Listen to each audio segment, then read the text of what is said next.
다니엘 2장이죠. 여러분 다니엘 2장을 펴시기 바랍니다. 여기 보면은 이 임금이 이 꿈을 너무 놀래가지고 잊어버렸어요. 그 다음에 그거를 생각하느라고 그 다음에 꿈이 무서웠고 놀라워서 그가 그것에 대해서 번민하면서 잠을 자지 못했대요. 다시 말하면 그날 밤을 하얗게 새웠습니다. 그러면서요, 그가 그 나라에 똑똑하고 지혜 있는 사람들 다 모아가지고 내가 어젯밤에 꿈을 꿨는데 그만 잊어버렸다. 그리고 해석도 좀 궁금하다. 좀 알려달라고 요청을 합니다. 그런데 대답이 어떻게 들어와요? 아, 임금님 하고 답이 오는 게 아니었습니다. 전부 다 임금님 정말 희한하십니다. 좀 잘 생각해 보십시오. 좀 단서를 좀 주십시오. 이 박사들이 임금의 꿈을 함부로 해석하다가는 어떻게 됩니까? 죽습니다. 그래서 임금에게 임금님 자꾸 임금에게 좀 단서를 좀 달라고 말합니다. 그런데 이 임금은 그동안 이 바벨론 박사들이 우리는 보통 능력을 가진 사람이 아니라고 하는 걸 임금에게 계속 자랑을 했기 때문에 임금은 그들이 자기를 진심으로 도와주길 바랬어요. 그래서요, 이 사람들이 정말 나에게 대답을 안 해주는 거 보니까 이 사람들이 나를 도와주기를 싫어하는구나 이런 의심을 갖게 되었다 그래요. 그리고 그는 이 사람들이 자기를 돕지 않고 그동안 자기를 속였다는 사실을 알게 됐습니다. 다니엘 2장 12절부터 한번 교독하겠습니다.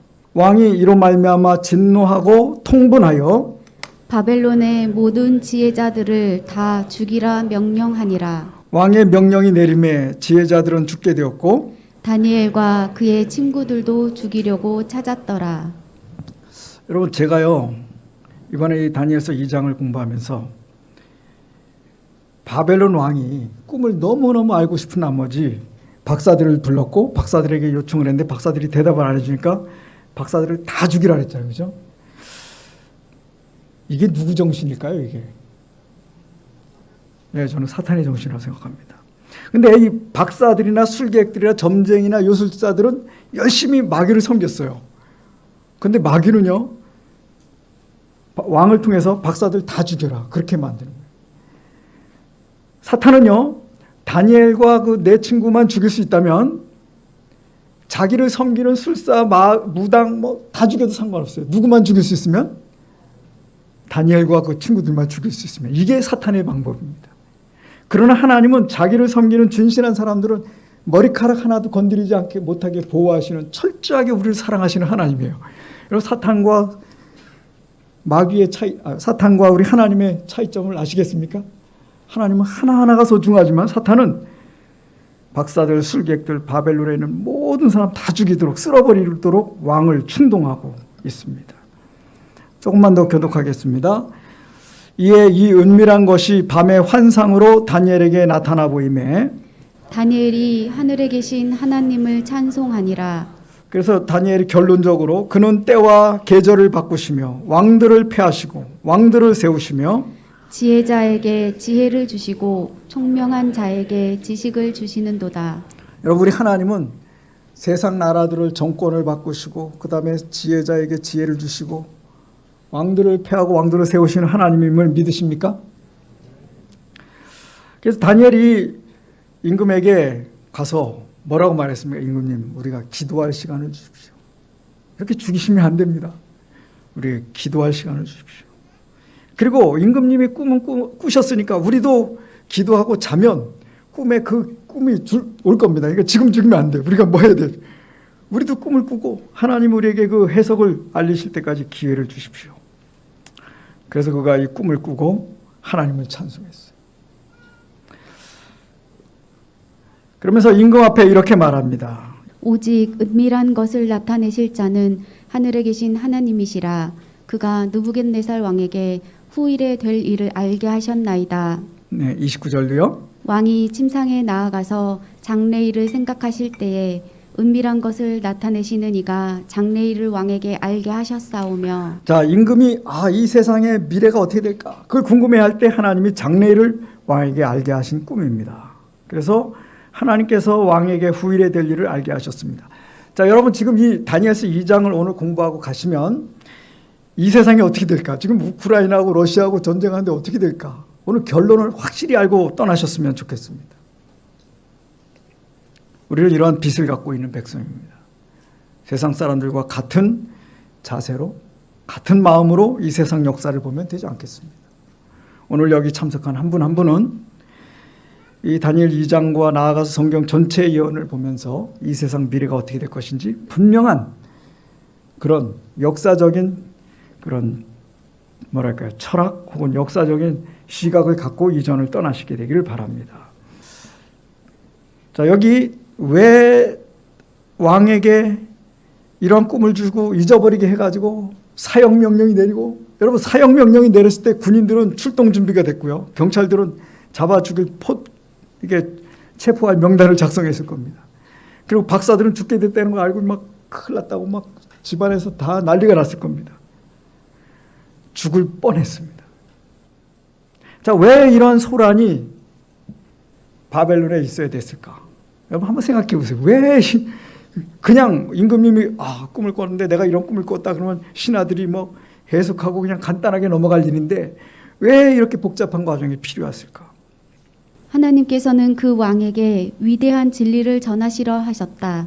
주님께서는 자기가 세상을 지배하는 권세, 곧 왕들을 세우시고 왕들을 패하시는 권세를 가지셨다는 사실을 나타내 보이시고자 하셨다. 자, 여러분 하나님은요, 오늘 우리에게도 이 세상 정권이 바뀌고 역사가 바뀌는 건 다 하나님의 손에 있다는 걸 우리가 알기를, 깨닫기를 원하십니다.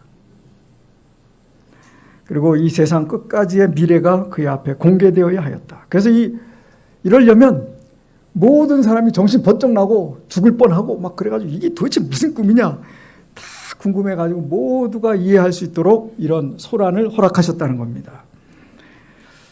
자, 그 다음에 이제 이 예언을 이제 해석하고 꿈을 해석하죠. 자, 이제 다니엘이 왕에게 나가서 이렇게 말합니다. 왕이여, 왕이 한 큰 신상을 보셨나이다. 그 신상이 왕의 앞에 섰는데 크고 광채가 특심하며 그 모양이 심히 두려우니. 여러분 이 그림 보니까 좀 크고 광채가 특심하고 그 모양이 두렵습니까? 그렇게 보입니까? 그럼 이 그림은 어떻습니까?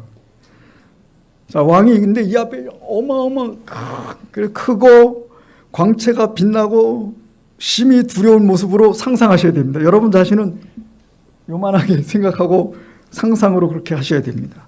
그 우상의 머리는 정금이요, 가슴과 팔들은 은이요, 배와 넓적다리는 노시요, 그 종아리는 철이요, 그 발은 얼마는 철이요, 얼마는 진흙이었나이다. 34절입니다. 또 왕이 보신즉 사람의 손으로 하지 아니하고 뜨인 돌이 신상의 철과 진흙의 발을 쳐서 부서뜨리매. 자, 이 돌이 와가지고 부서뜨린다 그랬어요. 자, 그러면 제가 질문합니다. 자, 이쪽에 있는 신상과 이 돌의 차이가 뭐죠? 예, 신상은 사람이 재련해서 만든 금속이고, 그죠? 근데 이 돌은 사람이 손으로 아니하고 하나님이 하신 거예요. 때에 철과 진흙과 놋과 은과 금이 다 부서져 여름 타작마당에 겨같이 되어 바람에 불려 간 곳이 없었고 우상을 친 돌은 태산을 이루어 온 세계에 가득하였었나이다. 자, 이 돌이 우상을 치고 가루를 만들었어요. 그리고는 태산을 이루어 온 세계에 가득하였다 그랬습니다. 처음에는 와서 때리는 돌이었는데 이번엔 온 세상을 가득하게 하는 이 돌은 살아있는 돌입니다. 그냥 돌이 아니에요. 보통 돌이 아닙니다. 자, 왜 하나님은 오늘 이 예언을 사람들에게 허락하실까? 자, 성경이 예수님이 이 땅에 우리에게 예언을 주시는 이유는 바로 이와 같은 일이라는 거예요. 지금부터 일이 이루기 전에 미리 너희에게 이름은 일이 이룰 때에 내가 그인 줄 너희로 믿게 하려 함이로라. 하나님이 예언하신 거 상징으로 보여주신 게 그대로 이루어지는 걸 보면서 하나님이 역사를 움직이시는구나. 이걸 깨닫도록 이런 예언을 주신다는 겁니다. 자, 여러분 이게 굉장히 중요합니다. 제가 오늘 여러분들에게 드리고 싶은 말씀이에요. 하나님께서 말씀하시는 예언에 주의를 기울이지 않고 그것을 받아들여 다른 사람에게 주고자 마음을 열지 않는 이들은 그분의 대표자들이 아니다. 자, 여러분 제가 아는 어떤 한 분이요, 이 다니엘서 2장을 공부한다며 계속 다니면서 만나는 사람마다 다니엘서 2장을 가르쳤대요. 그래서 그가 이 다니엘서 2장 하나 가지고 수많은 사람을 예수님께로 인도했어요. 여러분, 우리는 이 시대에 이와 같은 큰 빛을 갖고 있는데 세상 사람들은 알지 못하는 빛입니다. 적어도 우리 가까운 아이들이나 우리 가까운 사람들에게는 이 빛을 가리키고 전해야 되지 않을까요? 혹시 여러분이 스스로 하기 어려우면 오늘 이 설교를 유튜브로 좀 다른 사람에게 보내주시기 바랍니다. 그렇게 해서 이 시대에 하나님께서 다니엘 시대의 그 세상 역사를 보여주신 것처럼 이 시대, 이 세상이 어떻게 될 것이다를 내 주변 사람들이 확실히 알았으면 좋겠습니다. 자, 이제 우리는 이 금머리가 바벨론, 이 느부갓네살의 바벨론이라는 것을 알고 있습니다. 여러분, 이 영토가 이렇게 됩니다. 그가 왕이 되기도 전에, 왕자 시절에 벌써 이 정도의 땅을 점령했어요. 대단하죠. 그리고는 바벨론 성을 건설했습니다. 이 바벨론 성에 대해서 이 발굴한 이 학자입니다. 근데 지금 이 발굴해 놓고 보니까 이랬다는 거예요. 둘레가 몇 킬로예요? 16킬로, 40리입니다. 그 다음에 이 안에 20년치 식량을 저축해 놨대요. 그리고는 안에 성, 그 다음에 바깥 성, 성벽의 두께가 7m, 그 다음에 높이가 10에서 20m 됐대요. 자, 이 안에 들어가서 20년치 양식을 가지고, 그래서요, 인간의 눈으로 이 성을 점령하는 것은 뭐예요? 불가능해 보였다. 그 다음에 이 성문입니다. 이게 바벨론의 성문이에요. 대단히 멋있죠. 이거를 독일 사람들이 이게 너무 멋있어가지고 그대로 뛰어다가 베를린 박물관에 갖다 놓아놨습니다. 그런데 여러분, 사람하고 성문하고 크기를 보세요. 우리나라 남대문보다 큽니까? 어떻습니까? 대단한, 이게 이 시대에. 그런데 역사가들은 느부갓네살이라는 사람을 지금부터 한 100년 전에는 알지 못했어요. 성경에만 있고 역사책에는 없었습니다. 그래서 사람들은 성경에 느부갓네살 이게 뭐야? 그랬습니다. 그런데 여러분, 고고학자들이 바벨론이 도시를 발굴하면서 벽돌마다, 여기 보이십니까? 이 벽돌마다 느부갓네살 이름이 찍혀 있는 겁니다. 그리고 느부갓네살이 보낸 편지가 이렇게 나오기 시작합니다. 그러면 계속 느부갓네살 이름이 나오는 겁니다. 사람들이 성경에 대해서 이해하지 못할 때 돌들이 소리 지르는 것입니다. 자, 그래서 이 바벨론은 하나님의 수중에 있는 금잔이다 그랬어요. 헤로도토스는 그가 이 바벨론을 방문했을 때요, 바벨론 신상, 보좌, 그 다음에 제단, 이 모든 게 금으로 되어 있더래요. 그래서 바벨론은 무슨 나라요? 금나라. 그 다음에 왕만 못한, 금만 못한 다른 나라, 은나라가 일어날 것을 얘기하고 있습니다. 여러분, 페르시아와 메디아가 연합했어요. 그런데 우리는 페르시아는 들었어요. 근데 이 페르시아가요, 이렇게 광대한 영토를 점령을 했습니다. 점령하고는 세금으로 은을 걷어들였어요. 그래서 이 나라는 은이 넘치는 나라가 됐습니다. 그래서 무슨 나라요? 은나라. 그 다음에 39절입니다. 셋째로 또 놋 같은 나라가 일어나서 온 세계를 다스릴 것이며. 자, 여기서 중요한 건요, 놋 같은 나라. 우리는 이것을 알렉산더 대왕의 그리스 헬레니즘 제국이라고 이렇게 말합니다. 고대 그리스 군인들은 갑옷, 무기, 방패 등을 모두 구리로 무장했기 때문에 역사가들에 의해 놋으로 뒤집어 쓴 그리스인들이라고 불리울 정도였다. 왜 이 나라가 놋인지 알겠죠, 그죠? 여러분, 근데 이 알렉산더의 군대들은 이런 식으로 줄을 지어서 나갔대요. 여러분, 한번 우리 역사 전쟁에서 저런 군대 앞에 어떤 칼솜씨가, 아무리 칼솜씨가 쌓이고 아무리 활을 잘 쏴도 저 사람들 이길 수 있을까요? 이길 수 있을 것 같아요? 저는 저런 전쟁에 나가고 싶지가 않습니다. 근데 이 사람들이 여러분을 향해서 이렇게 전진해 온다고 생각해 보십시오. 알렉산더는 5만 명의 군대를 가지고 페르시아의 100만 대군을 가지고 싸웠습니다. 근데 누가 이겼어요? 5만 명이 이겼습니다. 근데 진 페르시아 군대 입장에서는 100만을 가지고 저 5만을 못 이겼어요. 근데 페르시아 군대도 이 그리스인들이 이렇게 오는 걸 알았기 때문에 페르시아도요, 돈을 주고 그리스 부대, 이렇게 싸우는 그리스 부대를 앞에 세웠어요. 그랬는데도 졌습니다. 알렉산더는 그가 마게도니아에서 시작해서 이집트를 점령하고 그다음에 페르시아를 점령하고 인도까지 점령했습니다. 그러면서요, 자기 이름을 딴 알렉산드리아라고 하는 도시를 70개나 세웠대요. 그 도시를 건설하고 그다음에 헬라 문화를 퍼뜨립니다. 여러분 요 지역을 자세히 보세요. 요 지역 사람들은 이제부터는 언어가 헬라어입니다. 그래서 신약 성경도 헬라어로 쓰여지는 겁니다. 이 헬라어는 쉬운 언어라서 영어 같은, 지금 요즘 영어 같은 그런 언어입니다. 그래서 영어가 이렇게 헬라어가 쫙 퍼져서 신약 성경은 헬라어로 쓰여지게 됩니다. 그런데 넷째 나라가 나옵니다. 넷째 나라는 강하기가 뭐 같다고요? 철 같다. 자, 그래서 우리는 이 알렉산더 제국 이후에 이 지역을 제패한 나라를 로마라고 보는 것입니다. 나라와 왕들을 나타내는 금과 은과 노새 우상들은 철의 제국 로마에 의하여 연속적으로 깨어졌다. 자, 이 기본이라고 하는 분도 로마가 무슨 나라다? 철나라다라고 하는 걸 예언적인 상식적으로 이분이 알았습니다. 영국에서 아라비아만까지, 북해에서 사하라 사막까지, 대서양에서 유프라테스 강까지 로마의 군기 아래 있었다. 로마의 힘에 저항하는 일은 죽음을 의미했고 거기서 벗어나기란 불가능했다. 네, 그 당시 로마는 초창기부터 정말 강력한 나라였습니다. 여러분 성경에 역사에 보면은 시리아의 한 왕이 이집트를 점령합니다.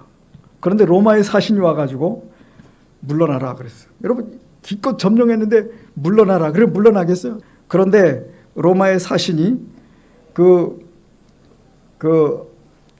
시리아의 그 장군에게 그 밑에다가 동그라미를 걷습니다. 당신 여기서 나오기 전에 물러나지 않으면 당신 나라는 없어질 것이다. 그랬습니다. 그가 이 로마를 알았기 때문에 그만 이집트에서 물러납니다. 그런데 이렇게 설명합니다. 왕께서 그 발과 발가락이 얼마는 토기장이의 진흙이요 얼마는 철인 것을 보셨은즉 그 나라가 나누일 것이며. 그 나라가 어떻게 된다고요? 나눠질 것이다. 여러분 보세요. 이 두 다리가 있잖아요. 먼저 로마는 동로마와 서로마로 나눠집니다. 다리가 몇 개니까요? 2개니까. 참 신기합니다. 그죠? 그 다음에 발가락이 몇 개예요? 10개예요. 그래서 이 나라는 또 10개로 분열됩니다. 참으로 신기합니다. 왕께서 철과 진흙이 섞인 것을 보셨은즉 그들이 다른 인종과 서로 섞일 것이나 피차에 합하지 아니함이 철과 진흙이 합하지 않음과 같으리이다. 그런데 이 세상 역사의 마지막 부분, 발가락 부분은요, 철과 진흙이 뭐하고 있어요? 섞였어요. 이제까지는 금, 은, 동, 철. 근데 이 마지막 역사의 마지막 부분은 발과 발가락 부분은 철과 진흙이 섞인 상태예요. 그런데 섞인 상태이지만 맨 밑에 두 줄이요. 뭐라고요? 피차에 합하지 아니함이 철과 진흙이 합하지 않음과 같으리이다. 이게 성경이 말하는 마지막 때의 모습입니다. 여러분 이 유럽이 이런 식으로 어떤 나라는 철처럼 강한 나라, 어떤 나라는 진흙과 같이 약한 나라예요. 근데 이제까지 인류의 역사는요, 강한 나라가 약한 나라를 다 먹어버렸어요. 그러나 이 부분에서는 참으로 신기합니다. 이 어떤 나라도 어떤 나라를 먹지 못해요. 나라 이름은 바뀌고 역사가 엎치락뒤치락 하지만 절대로 이 열 발가락이 하나로 되는 일은 없었습니다. 이 정말 신기한 일입니다. 자, 이 나라 이름은 바뀌어요. 그런데 이 다니엘서 2장에 이 열 발가락이 쇠와 진흙처럼 섞여 있지만 합하지 않는다고 하는 이 예언을 이거를 모르는 나폴레옹은 유럽을 거의 다 하나로 통일했습니다. 그는 스페인은 자기 여동생에게, 이탈리아는 자기 남동생에게, 부하들에게 이렇게 나눠줬습니다. 유럽을. 그러나 나폴레옹이 유럽 중에 한 군데를 먹지 못했어요. 그 한 군데가 어디입니까? 영국이었습니다. 러시아도 나폴레옹한테 패해가지고 러시아의 군인들이 다 강에 빠져 죽었습니다. 그러나 영국을 먹지 못했어요. 그래서 영국에는 해군이 강력했기 때문에 나폴레옹은 영국을 고립시키려고 했습니다. 그런데 러시아는 영국이 만든 옷이 필요했습니다. 그리고 영국에다가 곡식을 팔아야 했습니다. 그래서 러시아가 몰래 영국과 거래를 하다가 들켰어요. 그래서 나폴레옹이 러시아를 혼내주러 가다가 망한 이야기가 있습니다. 나폴레옹이 망하자마자 유럽은 다시 제자리. 여러분 그 어린이들 노래 가운데 모두 제자리 있어요. 그죠? 망하면 그 다음에 히틀러도 유럽을 거의 다 먹었습니다. 그런데 유럽에서 한 나라를 못 먹었어요. 어느 나라요? 이번에도 영국입니다. 그래서 히틀러가 영국과 전쟁을 하다가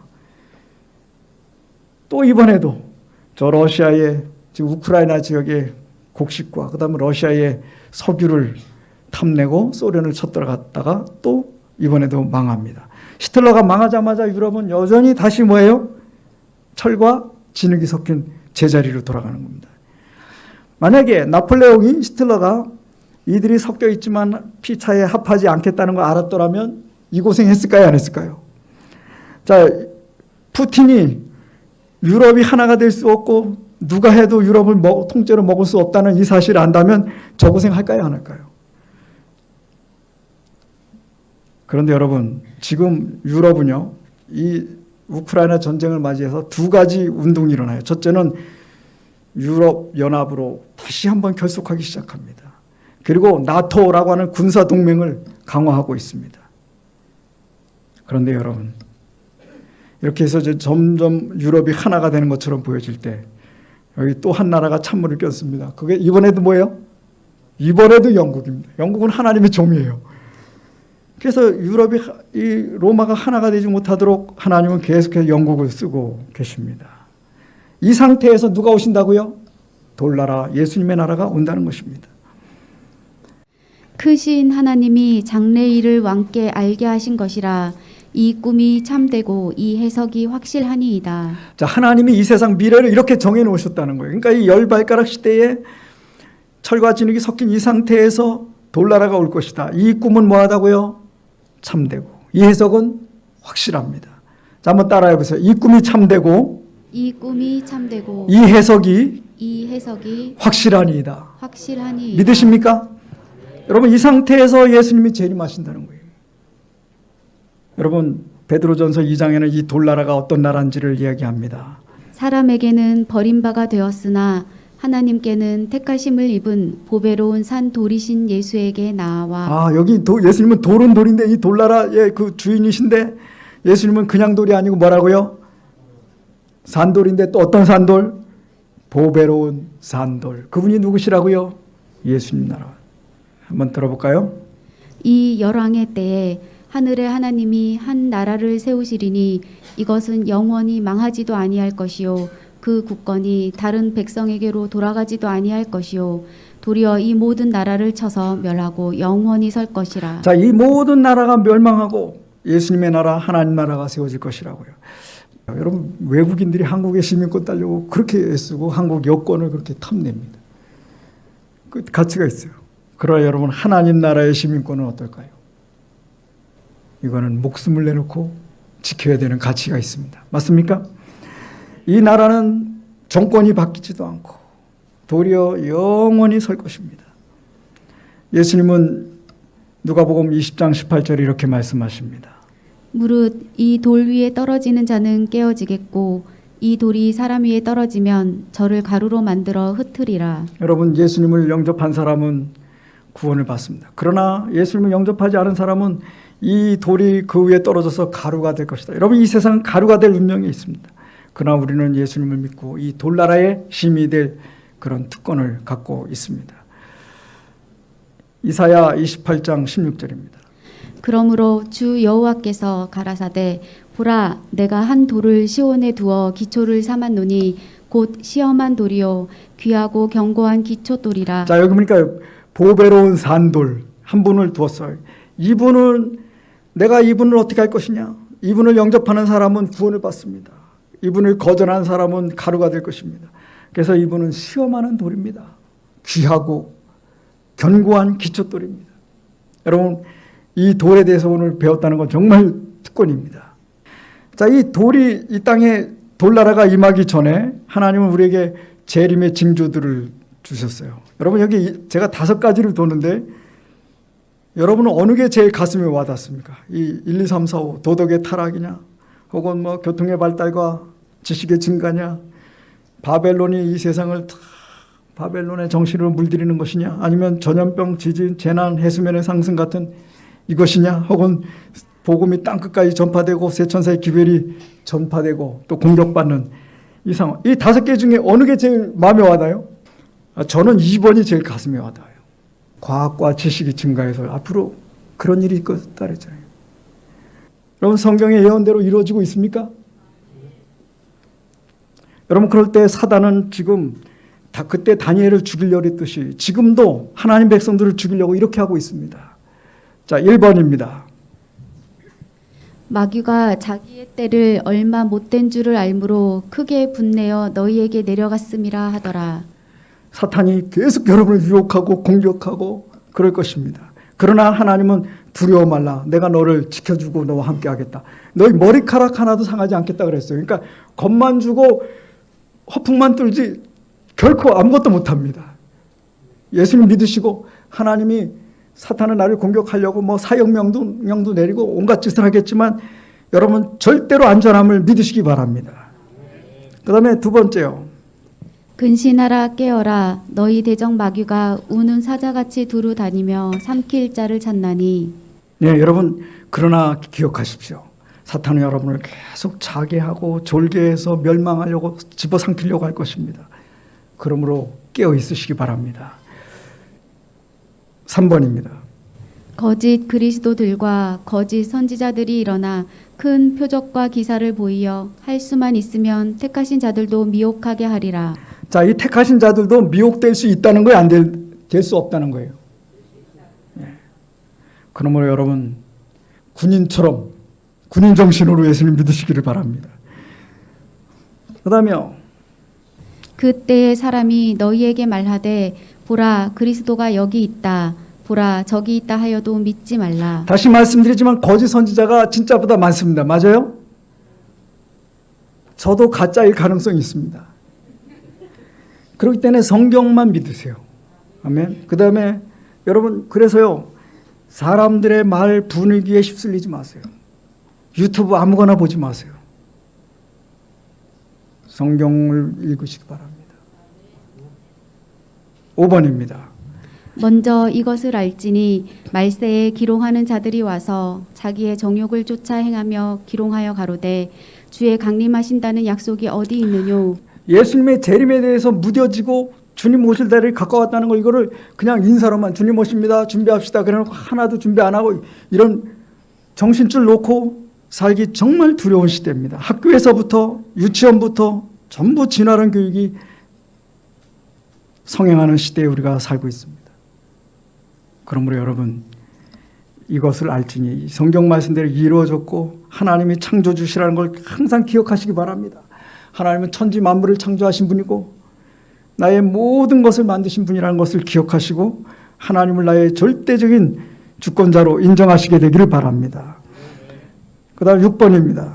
저희가 평안하다 안전하다 할 그때에 잉태된 여자에게 해산 고통이 이름과 같이 멸망이 호련히 저희에게 이르리니 결탄코 피하지 못하리라. 네, 저는 이제 여러분에게 굉장히 중요한 말씀 드릴게요. 여러분 다니엘서 2장에 보면 유럽과 그 로마의 영토는 철과 진흙이 섞인 것처럼 하면서 하나가 된다 되지 않는다 그랬어요?